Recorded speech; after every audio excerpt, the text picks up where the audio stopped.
આપ સર્વોને હેતપૂર્વક જય શ્રી સ્વામિનારાયણ। આજની સત્સંગ કથા વાર્તા નિજ મંદિર સાવરકુંડલા। આજની સત્સંગ કથા વાર્તામાં આપણે ચરિત્ર કથા અંતર્ગત વડતાલ માન ધાતુની મૂર્તિ બનાવરાવી તે ચરિત્ર સાંભળશું। શ્રી હરિની આજ્ઞાએ વડતાલ મંદિર માટે શ્રી ધર્મદેવ, ભક્તિ માતા અને શ્રી રાધા કૃષ્ણ દેવની ધાતુની મૂર્તિઓ જાણીતા મૂર્તિકાર પથાજી સલાટ પાસે બનાવડાવવા માટે આધારાનંદ સ્વામી વડોદરા આવ્યા। સ્વામીના યોગમાન આવતા 50 જેટલા કડિયા પરિવારના મુમુક્ષુઓ વર્તમાન ધારણ કરીને સત્સંગી થયા। તેઓ શ્રી હરિના પંચ વર્તમાનને પરિપૂર્ણપણે પાળતા હતા।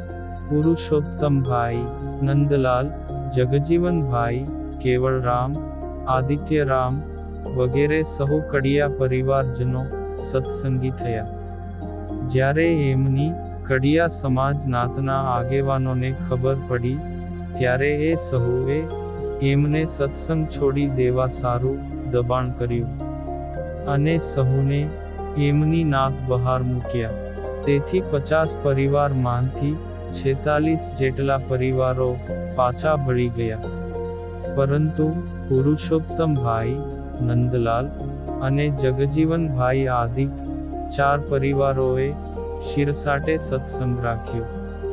ઘણા સામાજિક બંધનોનો સામનો કરવો પડ્યો, પરંતુ તેઓએ નિયમ નિશ્ચય અને પક્ષથી સત્સંગ રાખ્યો।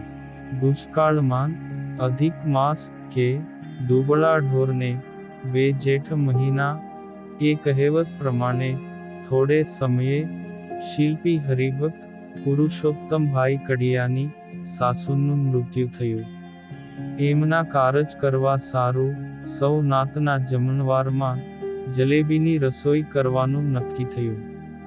પરંતુ નાતના આગેવાનોએ સરકારમાં 200 રૂપિયાની લાંચ આપીને હરિભક્તોના આ 4 ઘરને ડોશીના કારજની તમામ ક્રિયાઓથી બહાર મુકાવ્યા। તેથી આ કડિયા ભક્તો મૂંઝાયા। એટલે એમણે આધારાનંદ સ્વામી પાસે આવીને બધીએ વિગતે વાત કરી। ત્યારે આધારાનંદ સ્વામીએ એમને ધીરજ આપીને શ્રી હરિનું ભજન કરવા માટે કહ્યું।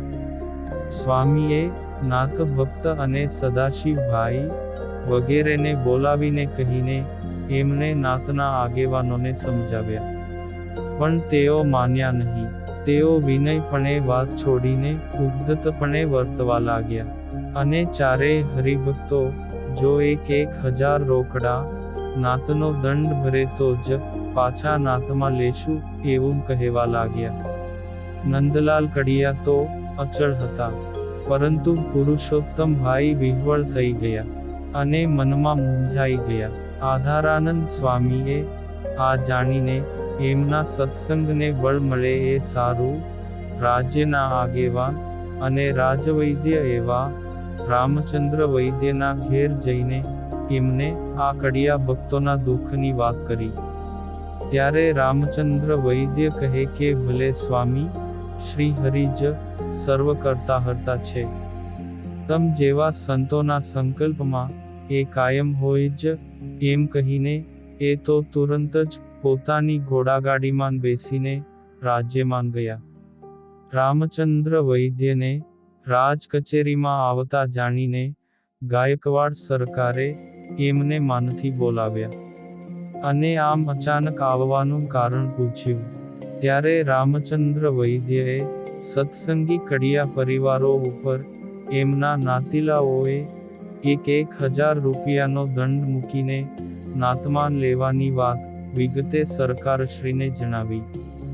રાજમાં ગરીબ પરિવારોને ન્યાય મળે એવી તપાસ કરીને જવાબદાર વ્યક્તિઓને સમજાવવા અરજ કરી।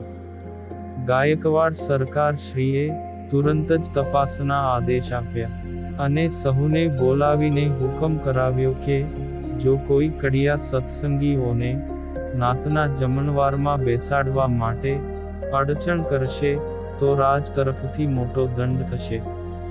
આમ પુરુષોત્તમ કડિયા અને નંદલાલ વગેરેના પરિવારોનું સદ્ગુરુ આધારાનંદ સ્વામીના પ્રયત્ને સંકટ ટળ્યું હતું.